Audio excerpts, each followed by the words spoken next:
Welcome back to BBC World News Today with David Eads and me, Tim Wilcox. Let's return to the award of the Nobel Peace Prize to President Obama. It's been a controversial award. Many have said that the president hasn't been in office for long enough to have been recognised in this way. He might even acknowledge that himself. But one such person is Professor Johan Galtung, who's the founder of the International Peace Research Institute, and he now runs the network Transcend. He's been talking to our World Affairs correspondent, Mike Woolridge.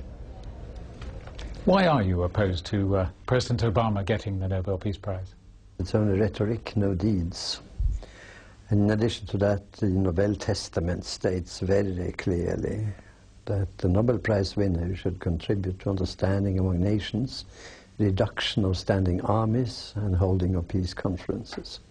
He has done nothing of that. He is in fact extremely, I would even say, to the right of Bush in the way he is treating Palestine, Iraq, Iran, Pakistan and Afghanistan. Not because he's a right-winger, but because he's more active than the more lazy Bush, I would say. So he's far away from any other criteria, and you cannot possibly rely upon words. There have to be some deeds. But surely President Obama's spoken up for multilateral diplomacy, and he's also called for a nuclear weapons-free world.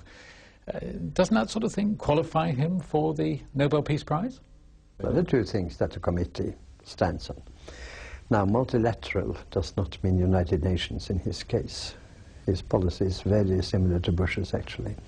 A kind of lecturing and teaching of naughty boys type of policy. Multilateral means consultation with NATO allies and other allies. And of course he has a lot of them. There are 44 in the coalition in Afghanistan. So he is not doing it all alone, the way Bush did, that is true. But this is multilateral within West only. And as to the nuclear thing, we heard that one before. Reagan also declared that he was in favor of a nuclear-free world, so did Gorbachev. That Obama does it is nothing particularly new, and the method they have is the wrong one. He could have accepted the invitation to go to Hiroshima when he was in Japan. He could have apologized. He could have been exposed to it and let himself be exposed to this. His rhetoric is beautiful. No American president has ever talked like that. It's far beyond Kennedy, for instance. And he could, which is important, done it the unilateral way. 10%, just cut off 10%, inviting the Russians to follow. Instead, we will have multilateral boring negotiations. But surely there's a sense, isn't there, in which the Nobel Committee is given this as a prize for encouragement as much as for deeds actually achieved. That argument can be made. It was given as an encouragement, for instance, to the Israeli leaders. We see afterwards how much they were encouraged by it. But there are very strong forces in the US, and they are all against whatever he goes for, including the famous Blue Dogs, the right-wing Democrats. He doesn't even have command over his own party. So it's unrealistic, the whole prize. I don't accuse in any way Obama of being tricky. I think more he's a little bit naive. So who would you have awarded the Nobel Peace Prize to this year? Or is your target the prize itself? One candidate that I think would be a very strong one would be the Spanish Prime Minister Zapatero.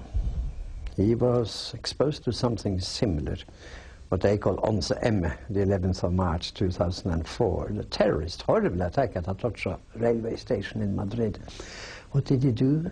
He pulled the troops out of Iraq in order not to kill more Muslims.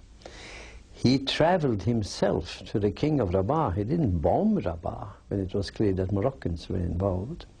He legitimized close to 500,000, more or less illegal, Moroccan immigrant workers, provided they had found some job, and they had found some job. And he organized the Alliance of Civilizations with the Turkish Prime Minister. Brilliant. Brilliant.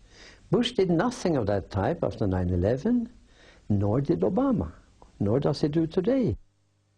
Professor Johan Galtung, founder of the International Peace Research Institute, speaking to Mike Woolridge there.